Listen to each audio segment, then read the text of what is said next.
the Auburn Blitz Podcast, your direct source for all Auburn all the time with Brett Pritchard, Faith Richardson, and Randy Lee.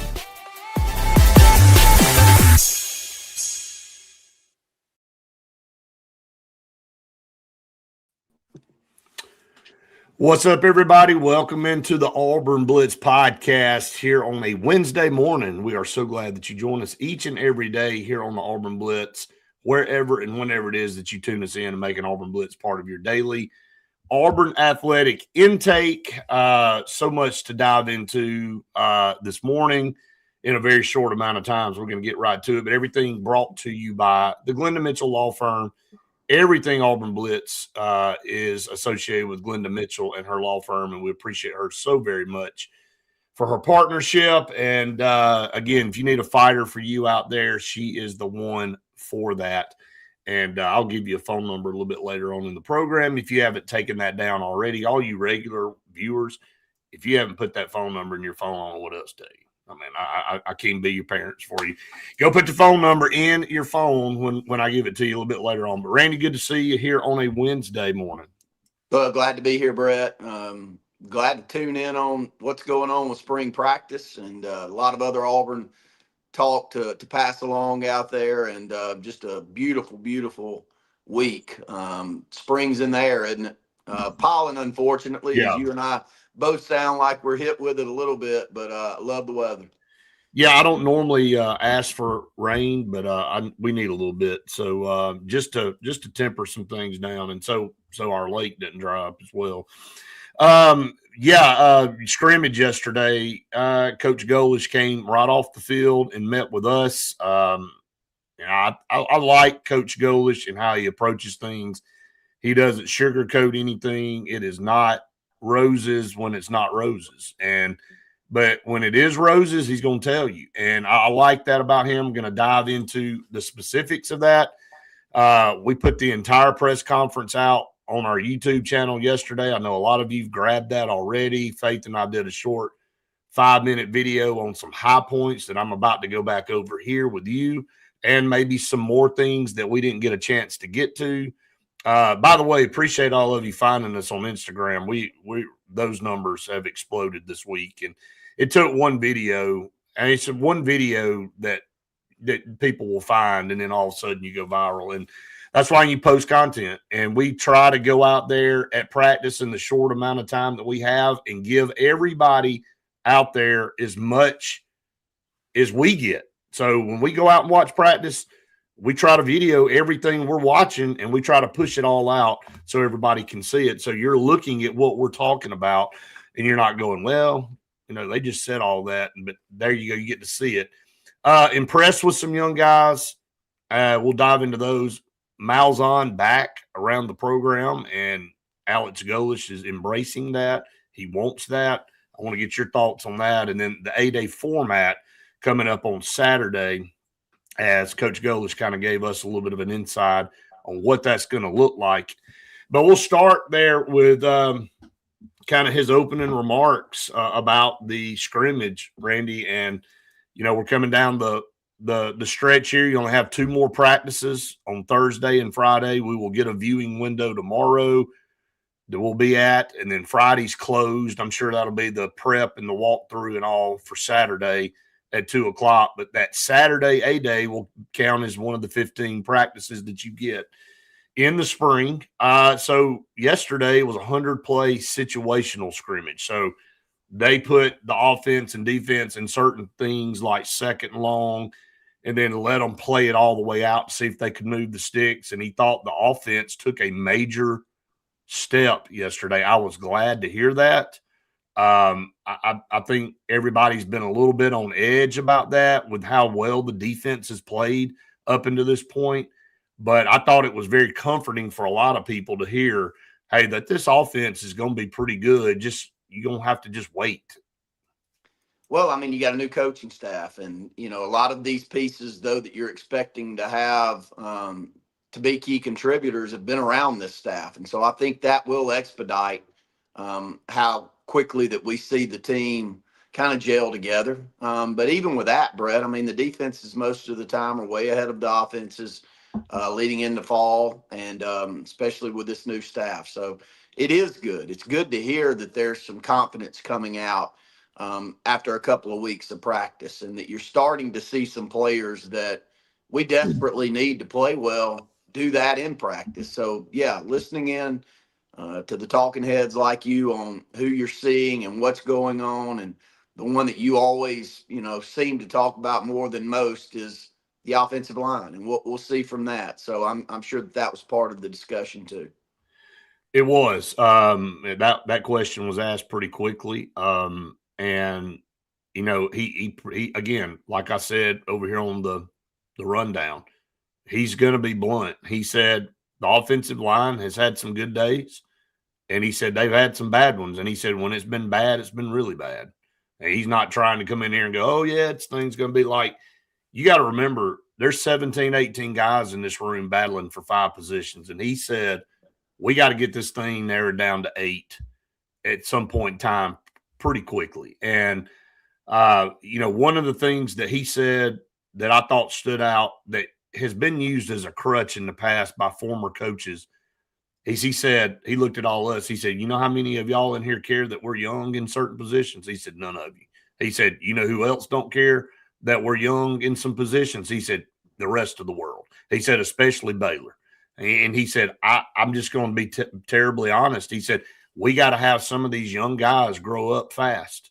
He said, we got to have some of these guys take the next step. And he said, they are. He said, I'm telling you right now, there's some that still have to, but he said, there's some that are really taking the next step, and they're feeling the urgency to be better. He said, even the Jeremiah Gogers and the Keyshawn Singletons and all, he said, you got to remember, these guys are still young. He said, they played a lot of football, but they're still young, and we need them to take the next step. A note here for receivers, Christian Neptune had a little bit of a surgery that none of us knew about, and so he will miss the spring. He'll miss the rest of spring. He said, but he will be ready to come back fall camp. He said the timing was really good on that. And then a couple more things since I'm remembering this right now. Wilson Zaire had a slight ankle injury during practice earlier, so he wasn't in the scrimmage yesterday. And then Sylvester Smith was held out as well yesterday, but they don't anticipate a lot of guys being held out of the scrimmage. He mentioned that. He said, look, I want everybody to play that can play and, that has been participating. Of course, Chris Murray's not going to because he's not quite back to where he needs to be. And, of course, Stanton Ramil hasn't really participated in anything this spring and won't. So he'll be ready to go for fall camp. But that's really the notes there on the injury stuff. But Randy, again, going back to the offensive line and waiting on some of these guys to step up, one of the things that came out of his mouth is he said, look, we got some leaders in each position group, but I'm looking for a team leader. He said, we're going to hit a wall eventually when everything's coach driven. He said, I got to have some guys. And he's not afraid to bring guys out. He's not afraid to say people's name and call them out. And I think he's trying to send a message. And, you can't make somebody a leader that's not a leader. You can be a good player and you can be one of the best players on the team, but you may not necessarily have that trait to be a leader. And I thought this was interesting. He said, a guy that comes out there and leads by example, he said, really ain't leading. He said, they're just doing what they're supposed to do. They're doing the right thing. He said, I need a vocal leader. He said, I need somebody to do the right thing, but I also need somebody to tell everybody, when they're not doing the right thing and step up and it not all fall back on us as coaches. And he said, when I get that, and he said, and we will, he said, we will find these guys. He said, this team will take the next step. Well, you hope it's your best players. The great teams, their best players that the other players kind of look up to, and they drive the ship per se, really helps. And look, the beauty of this setup in year one with Alex Golish is he's bringing a quarterback with him that's been with him for multiple years. And if he's not your leader, then there's a problem. I'll start with that. If Byron Brown's not the leader of this football team vocally, in practice, on the offensive side of the ball, then the bill of goods that we were sold's not the right bill of goods. But I feel that he will be, Brett, and maybe he's a lot of times it's coach speak in these meetings with you and the press. They're trying to get a point across to the team through the press. Absolutely. I not only need you to come out here and outwork everybody and just go about your business, I need you to be a vocal leader. And the points made through the press at times a lot better than it is direct, because you probably said that to them direct 1,000 different ways, but it's not necessarily getting through. And so I like the way that Golish goes about his business. I do think that it's refreshing to have someone that is that direct, not only with you. Sometimes you can be a little bit too direct, and you can give things that aren't necessarily positives. Hugh Freeze was pretty direct, but a lot of times it was negative, and a lot of times it was excuses on why we can and can't make things happen as a university. And it gets frustrating for the players, and it gives a scapegoat to the entire program when things don't go well. Yeah, So back to your point on Golish, and then back to your point on Golish, though, and then I'll get your take on. I mean, I really appreciate someone going, I don't care how young you are. I don't care all the excuses you can come up with. Nobody cares. Baylor doesn't care. The SEC damn sure doesn't care. And if we keep talking like we care, we're going to lose football games. And we're not going to lose football games here because we have excuses. And, man, that's a breath of fresh air, to say the least, to us Auburn fans. It is a breath of fresh air. We talked about that yesterday. And, I'll use another guy as an example, Xavier Newsom. He said, look, I know this guy is a young kid that came in. He said, with massive potential. He said, I can't tell y'all how talented this guy is, but he said had to really jump on his rear end yesterday. He said, he got in his feels a little bit and got a little pouty, and things didn't quite go his way. And he said he got to get out of that. He said he can't keep doing that. He said, but he backed it up with, hey, he's going to be good. And he's young, and you got to remember that some of these kids are, they've taken a huge step coming over to the SEC and doing some of the things that they need to do. And when you get out here and you go against some of these guys that have been in the league, my gosh, I apologize for the 800 text, that come into the league that's been here 3 or 4 years, and you played at Brown last year, and I'm not cutting on Brown. It's a different world. It's a different situation that he's trying to get across to those guys, in the urgency that, man, you look the part, you have the ability, but when things don't go your way, you can't get all in your feels and get pouty about it. And that's what he said. He's like, look, y'all walk out today and see Xavier, he's probably going to be pouty. He said he's going to get over it, because we got to have him get over it. So anyway, moving forward from that, he has no problem calling guys out and saying, and he also has no problem giving praise. And I love that part. I think that shows you who he is as a person. It's not just, hey, I'm going to come in here and report all the good things and not tell y'all anything that happened bad. He said, I'm going to tell you everything. And that's what we've gotten so far with him. Well, again, I like that type of leadership. And the reason I like it's because you don't tiptoe around wondering what someone's thinking of your play, of your effort, and where you stand with the team. And Brett, I like knowing where I stand with people and what I need to work on. And I think we've got a strong head coach when it comes to that. And I think it's going to end up showing up on the field. I hope it does sooner than later, because there's one thing coming out of all of this. You look back to maybe some of his comments, and I'm sure you'll talk about it in a second, on the offensive line play in the previous years. I mean, there's just more and more talk that comes out on the previous years. And I know it's easy to throw darts at the previous coaching staff and how things have run, especially when you haven't had success. But I'll leave it with this, and I keep leaving it with it. Auburn fans and our program deserve so much more than what we've gotten over the last decade plus. I agree. We deserve a lot more than what we've gotten. And the more and more things that come out that explain why we've gotten the terrible success that we have over the last decade plus, especially with our rivals, makes it more and more frustrating to fans like me. I'm not over there like you are on a daily basis. I think you get more of an internal feel on the day-to-day. But as a fan, man, I almost despise seeing it. And we're on a text thread with other fans that are like me, Brett. They're not there at practice with you. And our fan group that you and I have been with for years and years, and I'm probably every Auburn fan that's listening in has a text group of Auburn fans that they're Oh involved yeah. with. And every time one of these comments comes out, it's a text coming over with the comment with the guy over there that's leaning over that's melting. It's like, how many more of these things do we have to hear about? It's disgusting, honestly.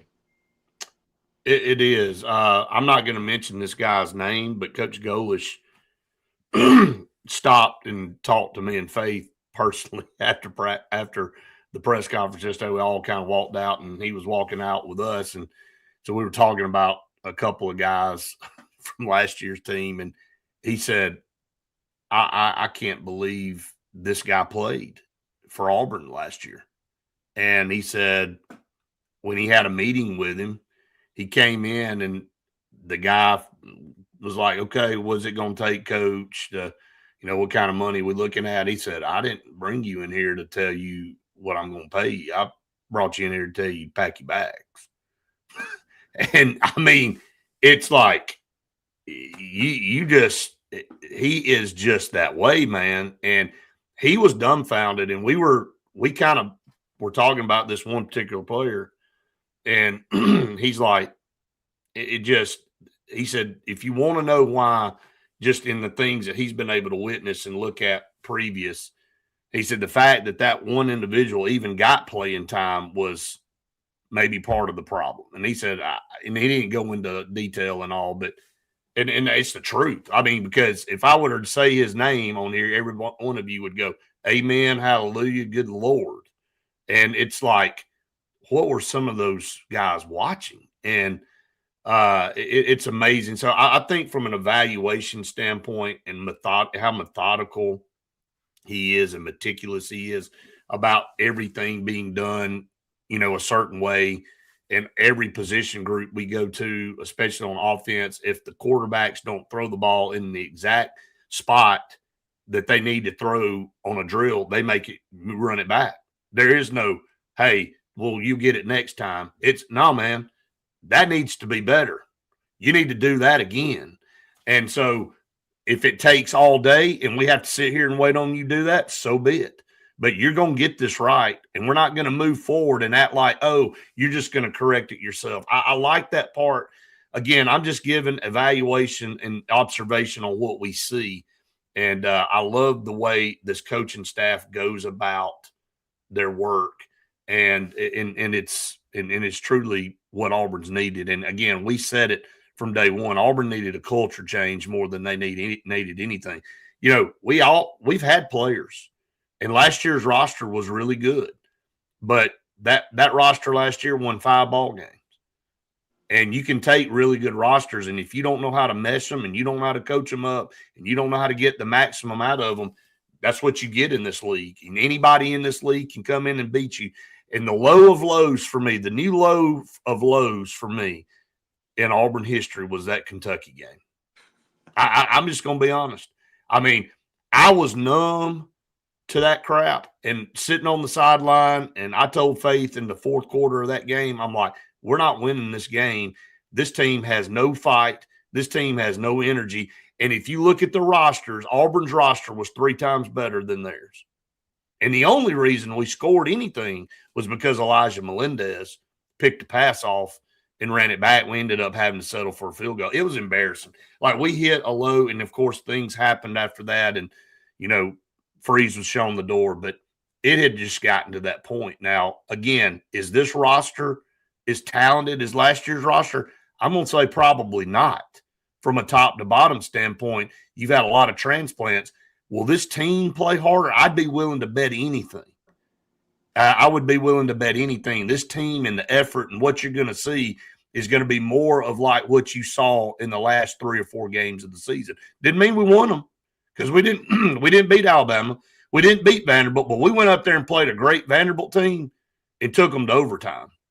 As if it would have been 3 weeks prior to that, we'd have gotten our doors, no pun intended, blown off up there in Vanderbilt. So I think you're going to see the shift of what we saw in the last 3 or 4 games, Randy, head into this season. And I think you'll see a glimpse of it Saturday in this A-Day game. Well, I mean, you're saying what us Auburn fans want to hear, because that's what we've been pleading for far too long. And so I look forward to seeing him. You know, a lot of times you can tell a lot with the A-Day game and with the setup and the way that the energy looks. And I'm looking forward to it.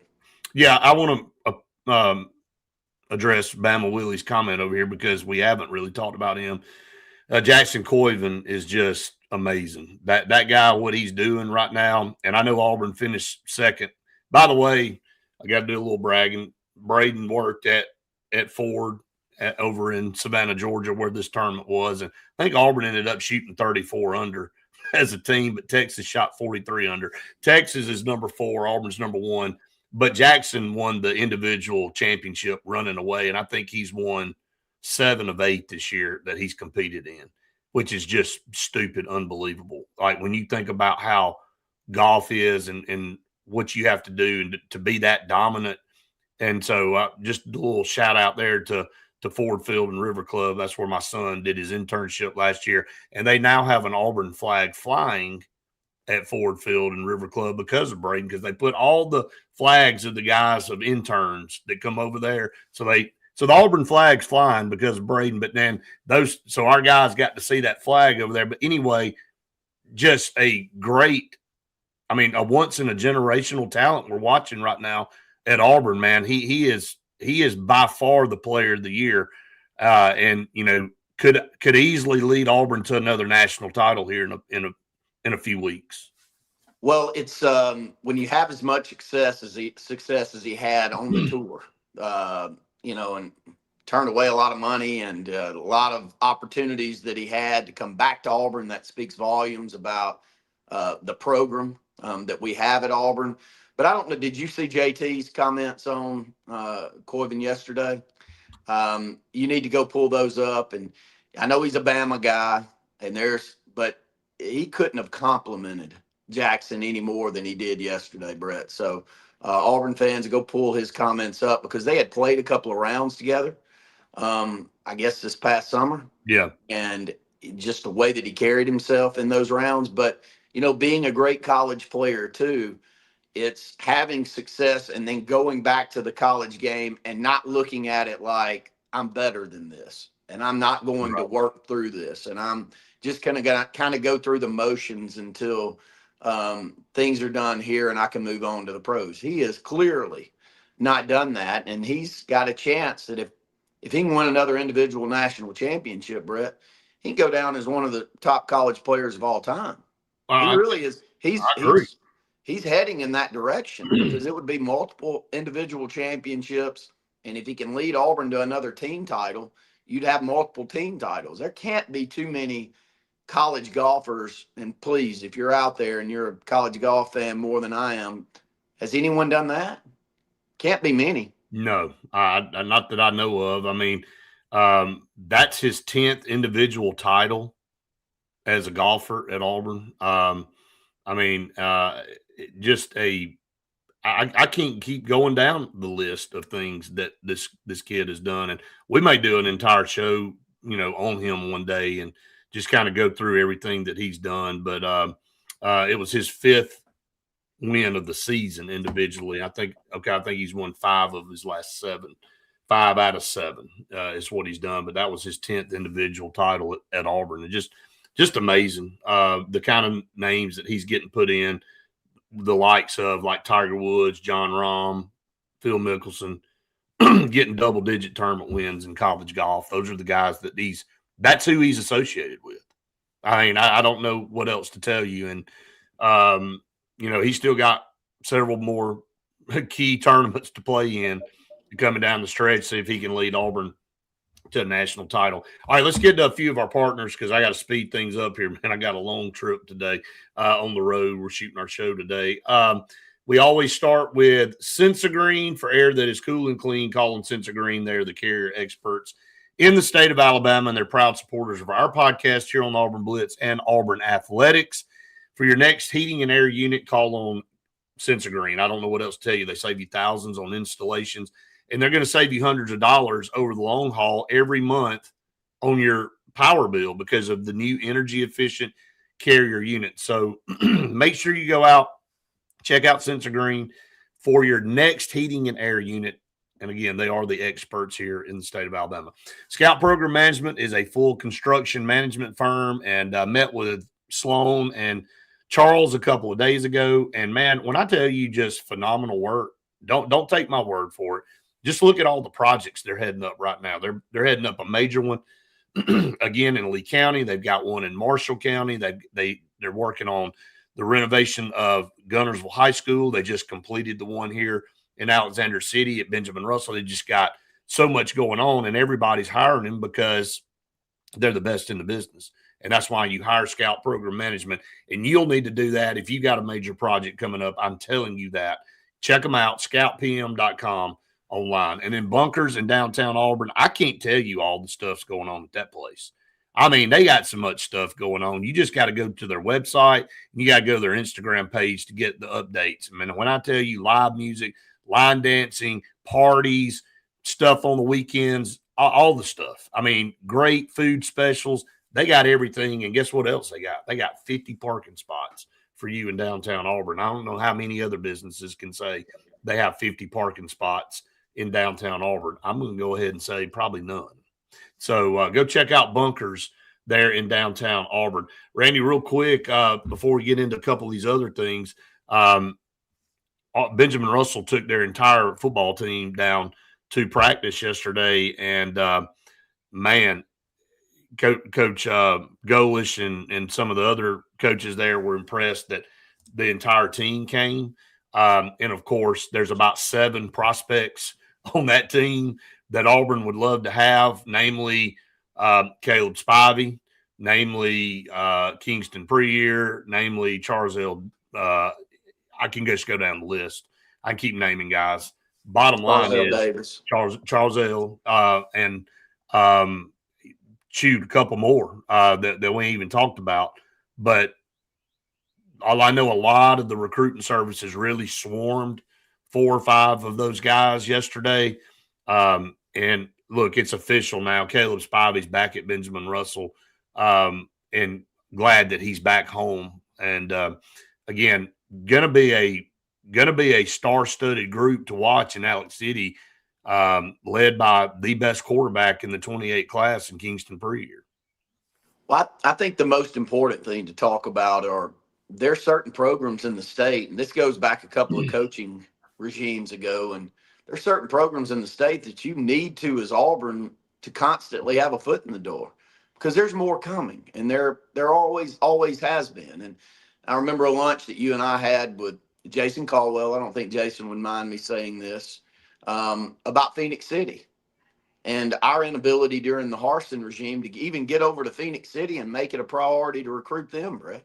Right. Because every year you're going to have 4 or 5 come out of Phoenix City that you want to at least be one that has a chance at the end to close on. And Ben Russell's that way right now. I mean, we've got a run of athletes, and I don't think that the run's going to end anytime soon, as long as Kirk Johnson's there, especially. You've got one. Let's start with a couple of them that you and I know. They're Alex City kids. They've been around. They've got families that you and I are highly involved with, and that's Caleb Spivey, big defensive end, wonderful family.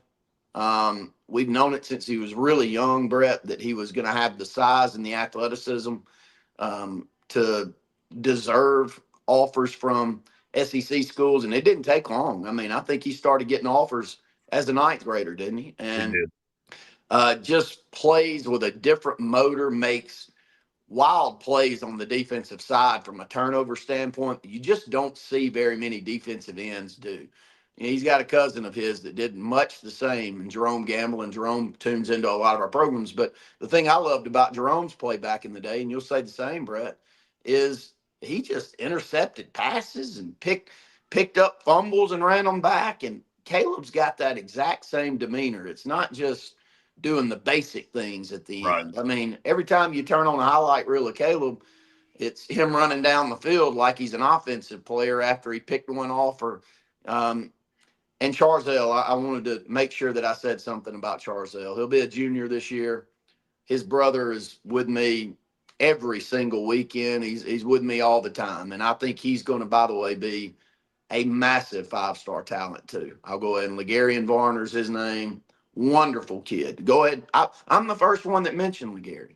Mark my word. He's Write it going to down. be, if Charzell's a 4-star, his brother, Charzell, I apologize, his brother's going to be a bigger prospect. I already know that. Anybody that sees him knows him. I love Charzell. I love the family.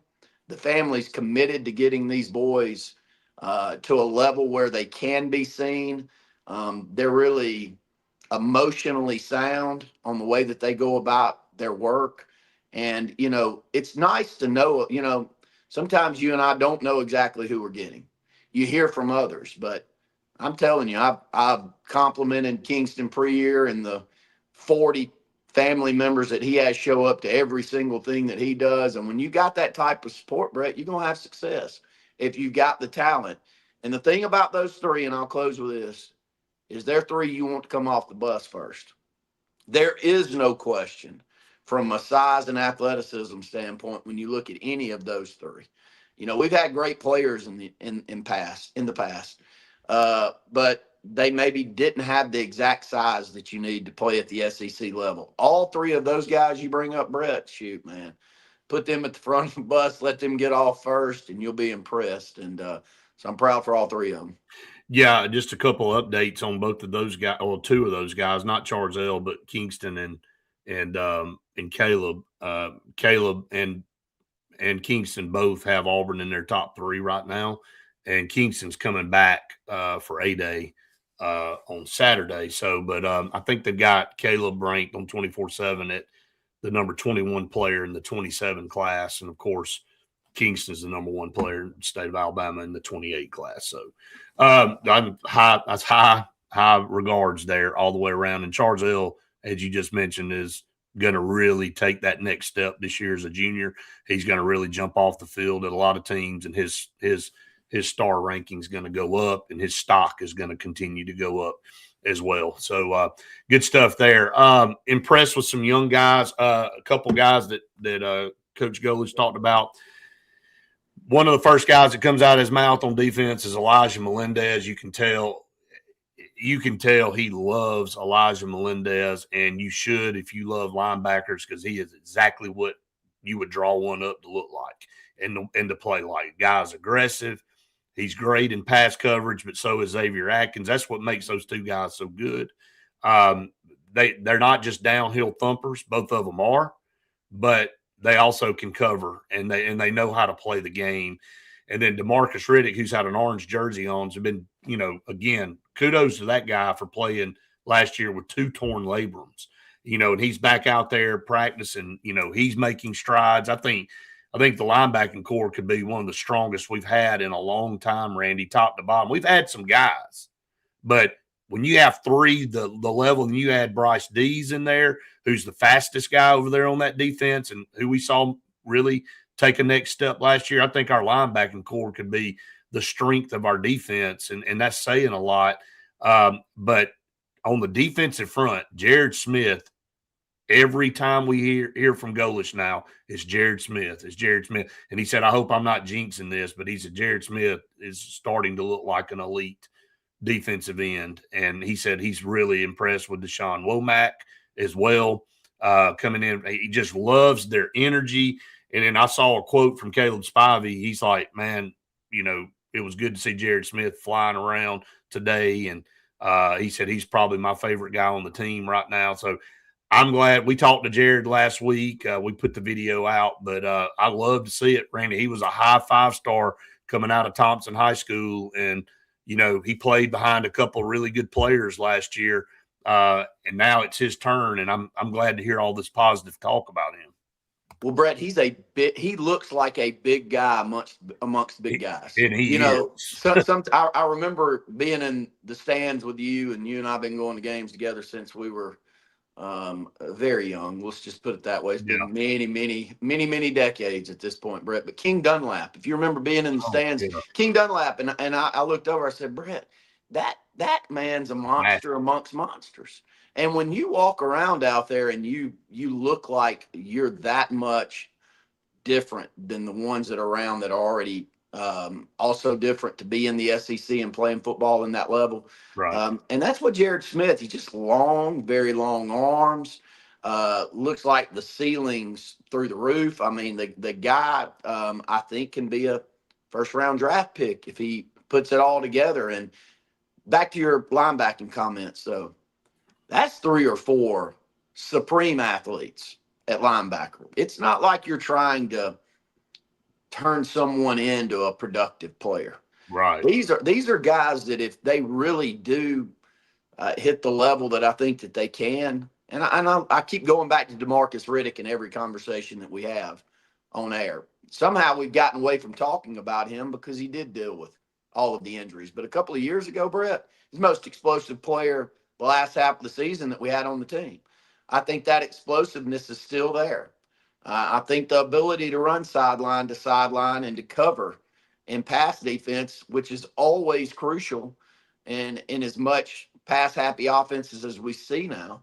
So it's a very good point you make right there. And I think that having the consistency on that side of the ball too is going to help those guys because it's not like you're transitioning to an entirely new coaching staff. I mean, you're in the same conversations you've been having for multiple years if you're DeMarcus Riddick.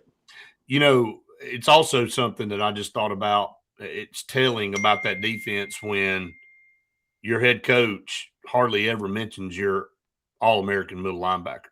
Yeah. I mean, you know, it's not that he has to come in there. I think everybody knows that Xavier Atkins is elite and he's playing at elite level and he will be maybe the best linebacker in the country this year. He's got a chance to be, but he never gets hardly talked about because Golesh is giving praise to other guys. And I think, you know, that tells you this team's got a lot of good players, especially on that side of the ball, around a guy that anchors that defense. I mean, Xavier Atkins lines everybody up. That's another thing that makes him so good is that I watched him on the sideline last year, how he got people lined up and got them in the right spot. And, man, I'm excited to see what he's going to do and improve on even from last year. A couple young guys that he's really excited about in the wide receiver corps is Brian Williams. First guy out of his mouth yesterday talking about those receivers. And then, of course, Deshaun Spencer. Those two guys, you ain't keeping them off the field this year, everybody. You need to understand that. Like, Auburn's got some talented receivers. You know, I think Keyshawn Singleton and Chaz Nimrod definitely are going to be two guys to watch. Definitely Bryce Cain's going to be in the mix. I can go down the list. Auburn's got some good receivers, but, man, Brian Williams and Deshaun Spencer, two true freshmen that are coming in this year. Brian Williams from Orlando and Deshaun Spencer from Saraland. You and I saw Deshaun Spencer 3 times there at the end of the season. He was the Imps. He wore the same number as Ryan Williams. He looked like Ryan Williams. He ran like Ryan Williams. He did. I'm not saying he is Ryan Williams, but he looked like the Imps of him. And, again, I'll go back and say this again. In that championship game against Clay Chalkville knew he was going to get the football, and they still couldn't stop him. And the reason Saraland didn't get their doors blown off in that game is because of Deshaun Spencer. And whoever ranked him, I'm sorry, guys, I love all y'all. Y'all are my friends over there. But whoever ranked him as a 3-star missed it. I'm just saying. That guy's not a 3-star player. He's at minimum of 4 because of his talent level. His size may have gotten him down to a 3-star level, but forget the size, man. This guy knows how to run routes and he knows how to catch passes, and that's what you want in a receiver. He's been coached well. I mean, if Jeff Kelly coaches you, to me, I mean, there's different programs out there. It's like if Pat Nix coached you at Phoenix City, you've been coached up. Mark Freeman coaches you at Thompson High School, I feel pretty good you've been coached up. If Kirk Johnson coaches you at Benjamin Russell, you've been coached up. I mean, so yep. I hate to make it that general, but it is. It is. And I think Spencer will show that, Brett. And you're right. He had 12 touches for 180 yards and a couple of touchdowns in that championship game. You take him off the field, it's a blowout, 28-7, 35-7 type of game. But he did keep them in it, and that was a supreme defense. for Clay Chalk. Best in the Was state last year. by far probably the best football team in the state last year. I mean, he showed. Thompson ran away. Thompson beat Opelika like they stole something. And Clay Chalk will beat Thompson for what, the third year in a row? Third straight year. In a regular season. So don't get me started on the conversation on schools and trying to keep the parity in place in the state of Alabama. I mean, me and Brett have had a back and forth, and I just saw a text come across a little bit earlier while we were sitting here talking about, certain programs around the state that definitely don't need to be playing in the classification that they're in, in public or private or however. I'll be the first to say, and I totally support what the private schools are saying when it comes to that, because there are some public school programs, and not just in football. I think the other sports are much more glaring than the football, Brett. Mm-hmm. But there are certain ones that, man, they need to be in 4 and 5A, just beating everybody's brains in. It makes no sense at all. It may as well, and it's got to be boring to them. That's the point that is lost in all of this is, if you're a 4A school and you're the number one team in the country, like Orange Beach, say softball is. Yeah. It's one I always point to. And how much fun is it for you to go win a state championship in 4A for the 18th time in a row? Because they're about to win their 6th in a row down there. Yeah. They're the best team in the country. They haven't lost a game in like 60 of them. I mean, they're an amazing program. I tip your hat to them. But it's crazy. You got Orange Beach at number 1. You got Thompson at number 3. Yeah. In the country. That's how great high school softball is. In the country, not in the state. No. Will A-Day be televised? It will not. So we're going to get to that. I'm going to get to that format here in just a second because we got to get off. But we will have a post-game show from Jordan-Hare. Faith and I will do that as soon as we get out of the interview room with Coach Golish and a few of the players. We'll have that, and then we'll have a post-game show brought to you by Pepper Tree Steaks and Wine. We appreciate them so very much. And again, we'll be live from the stadium. I don't know exactly where we're going to be yet, but once we find that out and we can advertise it, we'd love for y'all to come by and see us out there. For any of you that like to come by and say, hey, talk to us, whatever, we'd love for you to come by. We know so many of you have asked to do that. So we'd love for you to swing by if you can, if you're coming day. And you need to come day because it looks like the weather's going to be perfect. It's going to be a great day. It's going to be your first opportunity to see this team, under Alex Golish. And I think they're all going to embrace that. All right, let's get to some more of our partners, and I'll talk about that format that Coach Golish released to us yesterday. Man, what a cool place, the Cart Source, Alabama's premier golf cart superstore.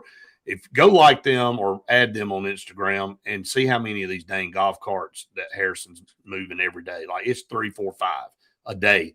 And they have the best selection of top name golf carts probably in the Southeast. They are the number one easy go dealer in the state of Alabama, but they've got Cushman, Yamaha, Club Car. They got everything that you want. And depending on where you live, the type of terrain you have will depend on what type of golf cart you need. So Harrison's going to tell you that Yamahas are better at certain things. Club cars are better at certain things. Easy goes are better at certain things. So go check them out down there on Highway 280 in Dadeville, Alabama's premier golf cart superstore, the Cart Source. All right, Russell Medical Center. So glad to be partnered with them. It is allergy season, like Randy said. And then this month, Russell Medical Center is trying to make everybody aware that all the different things that are blooming and all the stuff out there can make your allergies go completely haywire. And you need to be mindful of that. And there's some medicines out there. You may need to go see the doctor to make your life better, because man, if you are highly allergic to all this stuff blooming, this pollen out there, the next couple months can be miserable for you. So you need to go check out Russell Medical Center. Again, every month moving forward, we're going to have something that we're going to promote that Russell Medical Center is trying to make everybody out there aware of. Again, like February is Heart Month. There's certain months for October's breast cancer awareness. You have prostate cancer awareness for men. There's all types of different things out there. But one of the top 3 hospitals in the state of Alabama, and they're partnered with UAB Health. You need to go check them out, Russell Medical Center. And Brent down at Mav Seafood Market, he has it going on. I'm telling you, last week we had a blast. The crawfish, the shrimp, the crab legs, man, he way outdid himself. He can do that again. I don't mind. And next time we go down there, he can outdo himself again. The food was outstanding. But the fresh fish, menu every single week, whether it's grouper, snapper, sea bass, mahi. He's got it all, tuna. And I'm telling you, you don't get fresh seafood around this area unless you go to Mav Seafood Market, because there's just not anywhere to go. So he's got the shrimp, the royal reds, the white, the brown shrimp, everything you look for on Highway 34 in Dadeville. Man, I'm blown away. Like that, we're so fortunate to have a seafood market of that caliber here in Central Alabama and around the lake, Randy. So everybody needs to go check out Mav Seafood Market down in Dadeville. 8-day format, Randy. It's going to be offense versus defense. Not going to split the teams up. Do have some guys banged up, so he didn't feel comfortable splitting the two teams up into two different teams and, two offenses, two defenses, and splitting the players. It's just going to be, he said, we need another offense versus defense practice. He said, so it's going to be the offense versus defense. Offense is going to wear blue. Defense is going to wear white. And he said both sides are going to be able to score points. Offense, you're going to score points like normal. Touchdowns, field goals, you're going to get some points for first downs. You're going to get some points for explosive plays. On defense, it's going to be 3 and outs.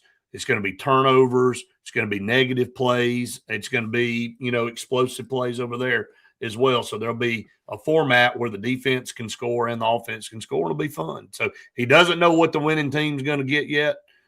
He said, man, I'm just trying to figure all that out. But he said, we'll figure out what the winning team will get. And we'll kind of announce that. But it should be a fun format. It'll be better than last year, where all we saw was drills. I mean, I was like, I don't even know what that was, to be honest with you. It was just another practice. This will be another practice too, but it'll be more of a fun format for fans. Well, I like it. And so many new players, that's the fun part of, a spring practice like this, is for those out there that are like me that don't go on a daily basis. Getting to see some of these guys for the first time is fun. And I hope we get back to that, and I hope we get some of these things cleaned up in the college football environment, and get back to a reason to want to have this spring game, and not a reason to not show off your players because they're going to end up transferring out of your program. So getting rid of that second portal window, that really helped, didn't it? It did. Well, I mean, just think about this right now. I want you to go back and think how stupid last year was. Yeah. Like, you're about to go through this spring. You worked this team. You worked all these guys. You're trying to plan. And then when spring practice is over, the portal window opens. And then a bunch of guys you just poured your blood, sweat, and tears in, thinking they're going to be a part of your team, just hit the portal and left and went and played for somebody else. It may have been one of the stupidest things that college football could have done. And I'm so glad they went, okay, we're going to eliminate that stupid thing. At least. Now, we still got a boatload of stupid things that are going on in college football, but we're going to get rid of that second portal window. Look, and I know Auburn benefited by going out in that second portal window and getting a couple guys, Randy, that helped. But I'd sacrifice all that to know that, hey, at the end of January, this is your team, man. This is your team moving into next year. There is no additions. There is nobody leaving. This is who you got to work with. So if you're not quite as good as you want to be in a certain position room, well, you better figure out a way to make those guys better, because you can't go snag anybody out of the portal. Brett, a comment right here, and I know we'll close things out, but Bama's getting their jabs in with Gus being at practice. I'm glad Auburn welcomes back former successful coaches. One, I really love Gus Malzahn. I like what he stands for. I like the way that he carries himself.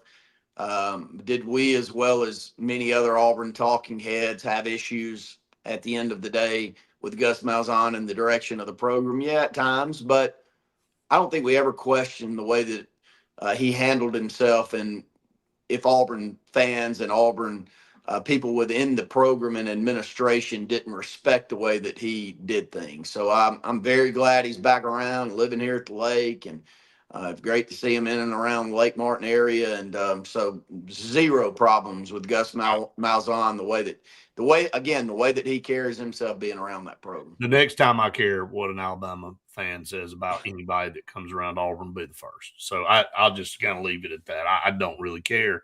And you know what? Once again, as more proof, we live in their head. They are obsessed with Auburn. They can say they're not, but they are literally looking over the fence at what the neighbor's doing all the time.